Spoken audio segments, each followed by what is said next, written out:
What's up, guys? It's Scar here with theScore eSports here with Meteos from C9. After a very close 2-1 series against Apex, a team that was dropping down the rankings, I'm surprised they were able to pull up such a close series with you guys. What do you think about the team that you just played against?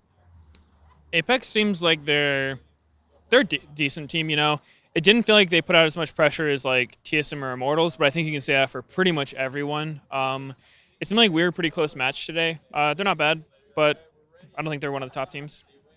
So what exactly happened in the first game? You guys ended up losing, and I think both solo lanes got solo killed, and then you guys ended up scrapping for topside pressure almost the entire early game. What happened in your eyes to make that game so difficult for you guys? Well, I think we went into it. Apex is a top focused team. Ray likes playing carries, so I was figuring, okay, they want to play carries top. If the carries get behind, it's sort of like impossible to win if you have a weak carry. But our playing got a little messed up. Top and mid got solo killed. And then we were trying to fight for pressure on that side still. And we had a really good 2v2 top where me and Impact were able to double kill. But I don't know. I think we just had too many mistakes. It seemed like there was a bit of lack of focus within the team during that game. I don't really know why, but that seemed to be the case. You say there was a lack of focus. How'd you guys recover between the games one and game number two? I don't know if there's necessarily much recovery between those games because, after the first game, we were like, some people were saying, oh, yeah, it's really hard to focus. I don't know what's going on. We got some coffee, tried to wake ourselves up a bit. And then game two, we're like, okay, this is going to be the game. We're focused. And then it's like top dies. We're like, okay, this is fine. Bot's really low. We can go for a dive. Try a dive, legit aced. I was like, well, fuck, that sucks. So I thought we were pretty doomed, was not looking good, but we tried to keep it together. We were playing smart. They gave us some openings, and we were able to slowly climb our way back in the game. I have a question. So the game two draft, you guys ended up last picking Malzahar. The way I see the draft is the only thing Malzahar actually loses to is to poke. And you guys played Gragas into Braum, so it's really hard for Gragas to get a good initiation. And then you guys also played Malzahar into Jhin, Varus, Rumble, which is super hard for Malzahar. What exactly caused you guys to pick a champion that's so susceptible to like the comp that you guys are playing against? Well, I think that most champs are pretty susceptible to poke in mid lane, and sort of our thought process was like, okay, they want to draft a poke comp, we're going to draft hard engage. So we had like Ashe, Gragas, Bard, Malzahar, and Gnar, which literally all of them can engage. But it was a really hard game because our early game was so rough. They were able to itemize 4 QSSs without putting themselves that behind because they were ahead. So it just made it extremely hard for us to get on them. And I actually think Malzahar was one of the best picks because, I don't know, I guess he's kind of vulnerable to poke because it breaks the shield, but like, the difference between Azir and Malzahar is like, if Azir gets hit by a Varus Q, he takes 600 damage. If Malzahar gets hit by a Varus Q, he just has to wait 6 seconds and then walk back in. So, I mean, I don't think it's a necessarily one-sided thing. Malzahar can flash ult people who are trying to poke and just force and engage, so he's good in that respect. So it's kind of just a skill matchup, in my opinion. How is it playing the jungle around the Malzahar pick? I know it's coming up fairly recently. Like, what do you think about the pick itself in general? I think Malzahar is pretty strong. The way most people see it is he was an obnoxious champion before the rework, and he's more obnoxious after the rework because he's just this champ that's like almost ungankable when he has his passive up, and he pushes so fast, and then he has insane kill pressure too because if you just ult the other mid laner when your jungler shows up, like there's not really any counter play. You can't cleanse it. If you rush QSS first item, you're going to be useless. So he's definitely an obnoxious pick, and he can punish people that don't have good wave clear pretty hard.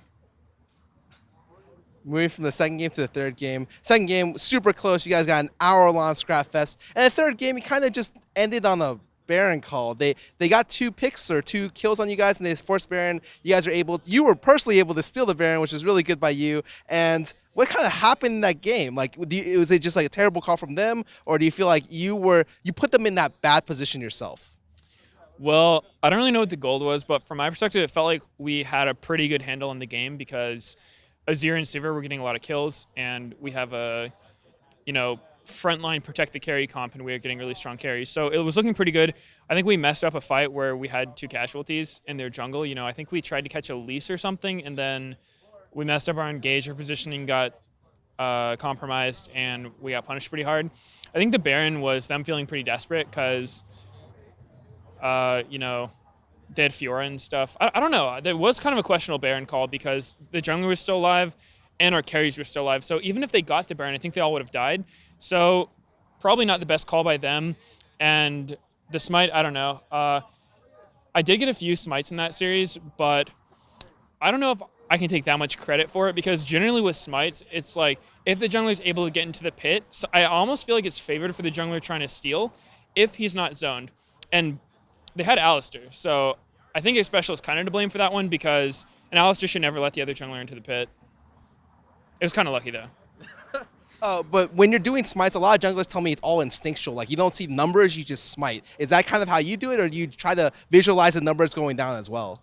I don't really look at the numbers. You know, it shows up over the Baron's head, so you factor it in a little bit, but you just kind of get a feel for it, I guess. You know, you try to see when it's getting hit with different things. You know, like 80 carry attacks are going to do X amount of damage, but there's so many factors. Like you don't know who's going to stop hitting it to hit the jungler. You don't know if they're going to try to burst it. So I don't think there's any way to just be a good smiter. You know, like you can be decent at it, I guess, but I still feel like it's way more influenced by like how the teams play around the junglers coming in and that kind of thing, more so than like who's going to just get the smite. It's kind of like a 50-50 is why people call it that. I actually have something funny to ask you. So a lot of players in the league and in any league get praised for the high champion diversity. Whereas I feel like you have you only play a couple of champions. Not because per se that they're bad champions. It just seems like if they're up, you'll pick them. So you're very well known for your Rek'Sai. I think out of the first 10 games, you played about 7 on Rek'Sai. And then you're actually very well known for Gragas. You picked up Gragas almost before anyone else in the league. And you tend to primarily pick just those 2 champions and maybe Graves here and there. Do you feel like you do that because it's for the benefit of your team? Do you really enjoy playing those champions? Why do you have such a focused set of champion picks?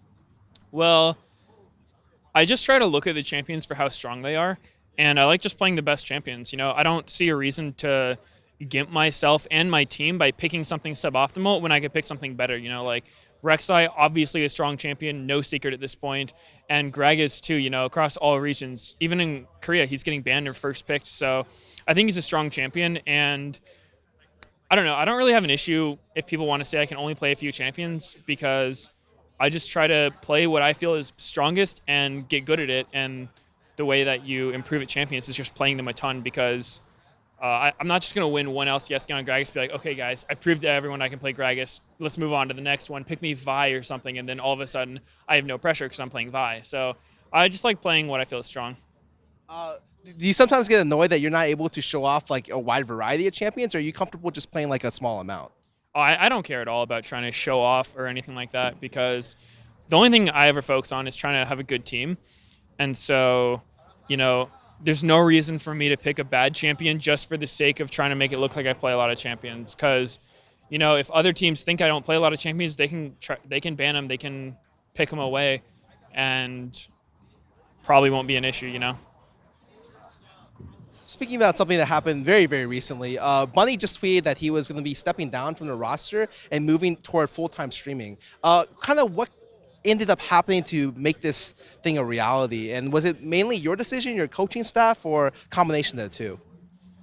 Well, it's kind of been a long trial process for both supports, and they were so neck and neck for a while. And when we were in Korea and in the beginning of LCS, it seemed like they were helping each other out. We were just getting better as a team by like, sometimes what can happen to players is it's a lot harder to be critical of yourself, but it's easier to be critical of someone else. Like if you see someone else make a mistake and you're like, you're so bad, like I would never make that mistake. And then even if you would make that mistake, you see it clear. That wasn't necessarily the case with them, but it's kind of that idea, I guess, can help out. So having 2 people, they were both learning a lot.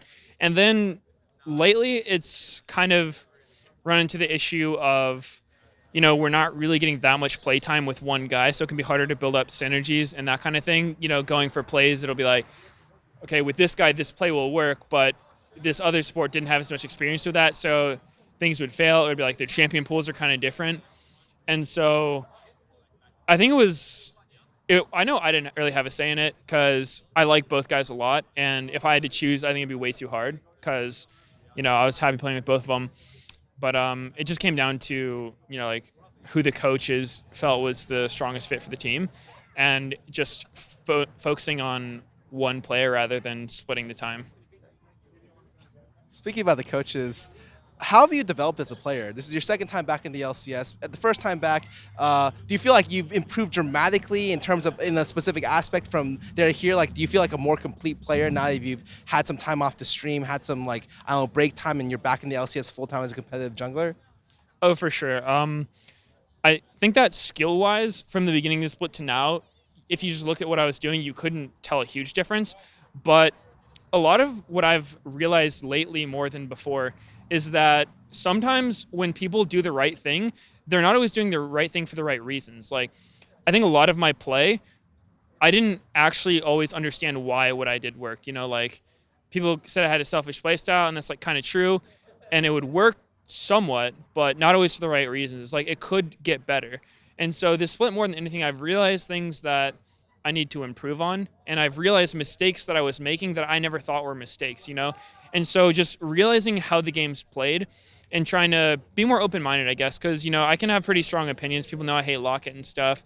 Today I built Locket because I was getting boned. But, you know, I think that this split's definitely opened my eyes a bit just to, you know, a better understanding of the game. And then even just realizing that maybe I'm not necessarily that much better now, but I realize what I have to improve on and ways to get better. So it's been a lot of fun, and it makes me like the game a lot more, and that it just feels like there's a lot more depth to it when I try to like analyze it in a more complete way.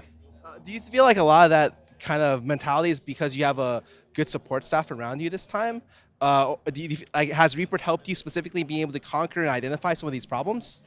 For sure, Reaper's, that's one of his strongest aspects, is actually just making us work together well. And I think one thing he said that really struck a chord with me was, you know, everyone's right in their own mind. Say someone like plays totally reckless in lane, kills himself, and then it's like, instead of just looking at them being like, dog, you're so bad, why would you do that? Like, there's no point in doing that, and just making them feel bad. You try to like look at it from their perspective and be like, they probably, no one's going to intentionally screw themselves or the team over, right? So like try to see what they saw, and then maybe they were just not factoring in a variable, or maybe instead of them just like being bad, it's just like something needs to get tweaked slightly, and then it's good, you know?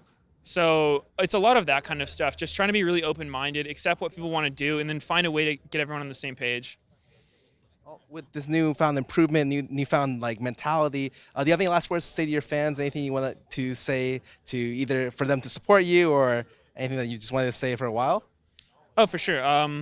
Big thanks to the fans who stuck with us. You know, it's been a bit of a bumpy road, getting a lot of losses, but I do feel like we're going in the right direction, and the fans have been great. You know, there's been a lot of support, so thank you. One of the best junglers in North America. This is Meteos, and I'm Scarra here from theScore eSports. You can find more content online and on our mobile app. Thank you guys. Hope you guys have a nice day.